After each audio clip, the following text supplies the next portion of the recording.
Selamat berjumpa Ibu, Bapak, serta semua sekalian. Perkenalkan, nama saya Harja, lengkapnya Harja Wisata Rustin. Mohon izin, saya akan mengantarkan Ibu Bapak sekalian pada materi yang pertama BKS 2020 ini dengan berjudul Bapa yang Maha Adil.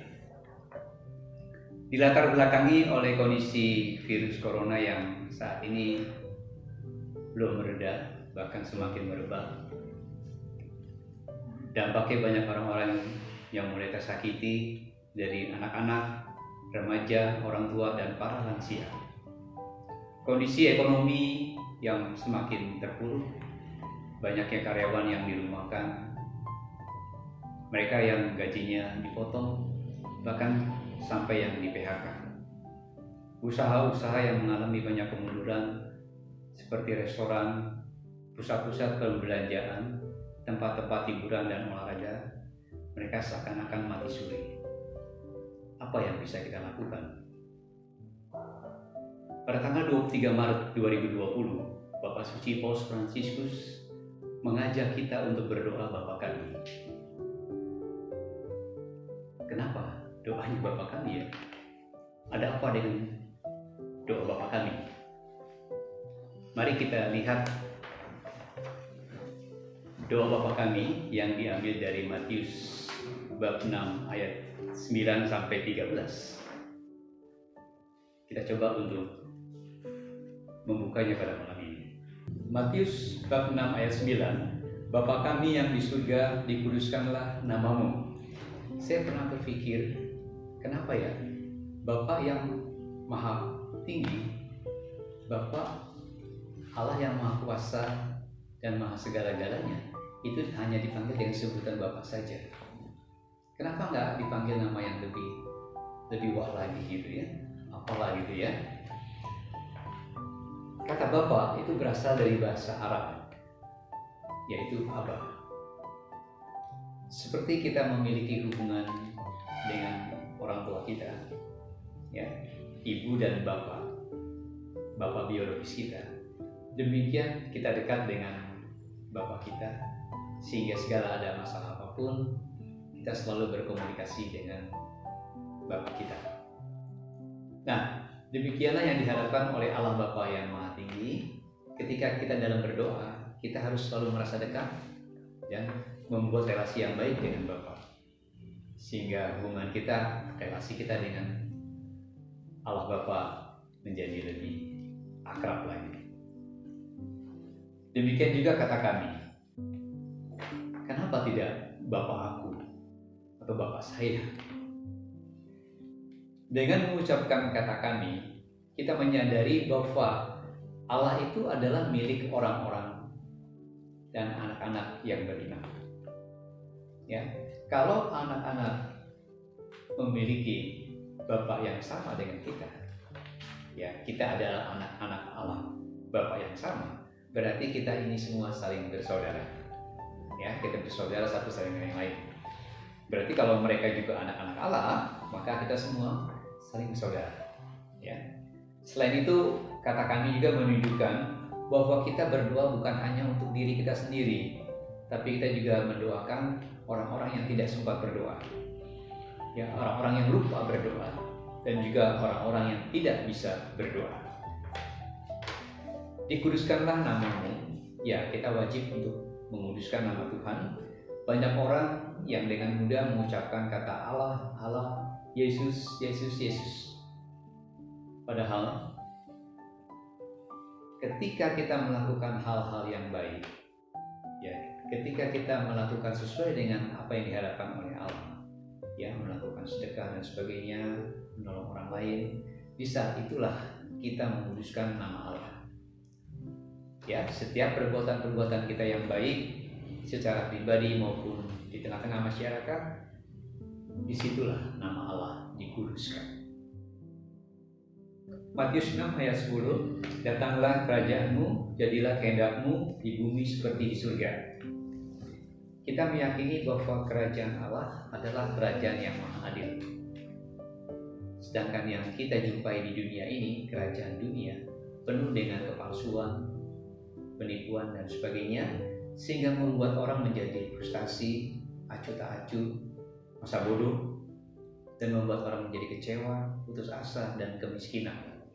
Maka di saat kita berdoa, kita akan mengharapkan, datanglah kerajaan-Mu, karena kita meyakini bahwa kerajaan Allah akan membuat dunia ini menjadi lebih adil, penuh dengan kedamaian dan kesukacitaan. Di ayat 11, berikanlah kami pada hari ini makanan yang secukupnya. Kita meminta makanan yang secukupnya, bukan yang berlebihan. Karena kalau setiap orang di dunia ini makan yang secukupnya, maka tidak akan pernah terjadi kelaparan. Kelaparan itu terjadi karena timbulnya keserakahan di antara manusia, merampas hak-hak orang miskin, yang akhirnya membuat terjadi kekurangan pada mereka. Allah menciptakan dunia ini dengan segala kepenuhannya dan dengan segala kecukupannya, asal kita semua manusia makan yang secukupnya.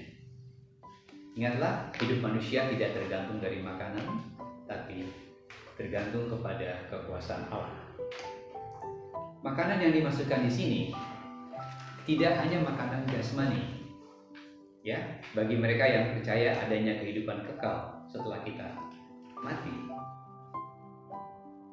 Jasmani kita sudah tidak melakukan apa-apa lagi ketika kita mati. Tinggallah jiwa kita. Jiwa inilah, rohani inilah yang akan menghadap Bapa atau melalui api penyucian. Ya, sejauh mana kita membekali diri kita dengan makanan rohani. Banyak orang tua dengan segala kemampuannya akan mendorong putra-putrinya untuk ikut bermacam-macam kursus bahasa Inggris, kursus matematika, kursus manajemen, atau mungkin juga mengajak keluarganya untuk menikmati makanan-makanan duniawi yang luar biasa. Tapi jarang sekali mungkin ya orang tua yang mengajak anaknya untuk ikut pendalaman Alkitab, pendalaman iman di lingkungan, mungkin juga di gereja ada kursus-kursus Alkitab, SCAP, ya, CAPS, Sakina, atau KPKS. Inilah yang akan mengisi jiwa kita, rohani kita, sehingga kita memiliki persiapan-persiapan untuk kehidupan yang jauh lebih panjang. Ya, jadi tidak hanya makanan jasmani yang kita pikirkan, tetapi juga makanan-makanan rohani yang sangat dibutuhkan di dalam kehidupan kita. Matius 6 ayat 12, dan ampunilah kami akan kesalahan kami, seperti kami juga mengampuni orang yang bersalah kepada kami. Ini adalah pusat dari doa Bapa kami. Ya, memang tidak mudah mengampuni, tidak semudah kita minta ampun. Minta ampun lebih mudah, ya. Yang saya ketahui ada 3 level pengampunan. Yang pertama, ketika kita salah, orang lain salah, maka kita dengan mudah sekali kita minta ampun, dan ketika orang itu minta ampun pun kita ampuni, ya, karena memang sama-sama salah. Yang kedua, ketika kita benar, orang lain salah. Kok bisa? Ya, saya ambil contoh, ketika saya sedang mengendarai kendaraan, saya mengikuti peraturan lalu lintas dengan sebaik-baiknya.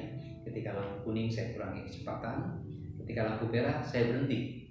Pada saat saya berhenti, ada kendaraan dari belakang yang menabrak kendaraan saya. Sebagai manusia normal, saya merasa emosi, marah, ya. Tapi ketika orang itu datang kepada saya meminta maaf, ya, kita orang beriman katanya, orang Katolik, maka kita masih bisa mengampuni, ya, dan mengampuni orang itu. Ada level yang ketiga, ketika ada orang yang kita bantu, ada orang yang sering kita tolong, ada orang yang kita sayangi, ada orang yang kita cintai. Apakah kita bisa mengampuni dia ketika dia mengkhianati kita? Ini memang tidak mudah, ya. Ya, tapi sebagai orang beriman, kita wajib untuk mengampuni. Kenapa? Karena Bapa kita, Allah Bapa yang Maha Tinggi, Allah Bapa yang Maha Kuasa, ketika kita berbuat dosa, tidak hanya sekali, berkali-kali, bahkan berpuluh kali, Dia dengan segala kemurahannya, dengan segala kebaikannya, Dia memaafkan kita. Maka sifat inilah yang hendaknya kita warisi, supaya kita juga mau mengampuni. Bukankah ketika kita mengampuni, kita melepaskan beban pikiran kita? Tidak baik kan menyimpan dendam dalam hati, tapi ketika kita mengampuni, kita seakan-akan lepas semuanya. Saya ingat di Matius 8 ayat 14-15, Bapa tidak akan mengampuni dosa kita kalau kita tidak mengampuni dosa orang lain. Matius 6 ayat 13, dan janganlah membawa kami ke dalam pencobaan, tetapi lepaskanlah kami daripada yang jahat, karena Engkaulah yang mempunyai kerajaan dan kuasa dan kemuliaan sampai selama-lamanya. Amin. Mudah-mudahan kita tidak terjebak pada kata-kata pencobaan Allah. Ya, benarkah pencobaan itu bisa datang dari Allah? Ya, pencobaan bisa datang dari Allah, bahkan dari iblis, seizin Allah. Apakah Allah hadir di dalam pencobaan kita? Kalau kita merasa Allah hadir dalam pencobaan kita, pada saat kita mau berbuat dosa, ada Allah. Ada Allah di samping kita. Rasanya ketika bisnis kita mengalami kesulitan dan hancur, kita tidak akan pergi ke tempat pesugihan. Ketika ada seorang laki-laki yang ditolak cintanya, dia tidak akan pernah pergi ke dukun pelet. Dan ketika seorang laki-laki yang jauh dari istrinya selama berminggu-minggu, berbulan-bulan, dia tidak akan pernah pergi ke tempat-tempat yang tidak layak. Ya, Allah akan hadir di setiap kondisi, termasuk di saat-saat kita berbuat dosa. Kecuali kalau kita memang melupakannya dan terjadilah dosa yang kita lakukan itu. Jadi mari kita merasakan kehadiran Allah baik di dalam kondisi suka, duka, dan di kondisi apapun, ya, terutama pada saat kita menghadapi percobaan sehingga kita tidak jatuh di dalam dosa. Ibu bapak sekalian, demikian ayat-ayat Matius yang membahas doa Bapa kami. Kalau saya mengambil intinya bahwa doa Bapa kami ini adalah Bapa adalah Allah yang hadir. Karena kita anak-anaknya pun diminta untuk berbuat keadilan. Ibu bapak sekalian, demikianlah pengantar dari saya pada materi pertama bulan kitab suci tahun 2020 ini. Nanti ada bagian yang lebih menarik, yaitu saat kita sharing dan di doa umat. Jangan lupa pada saat doa umat kita juga mendoakan saudara-saudara kita yang saat ini yang terkena dampak dari virus corona. Terima kasih atas perhatiannya. Sampai jumpa.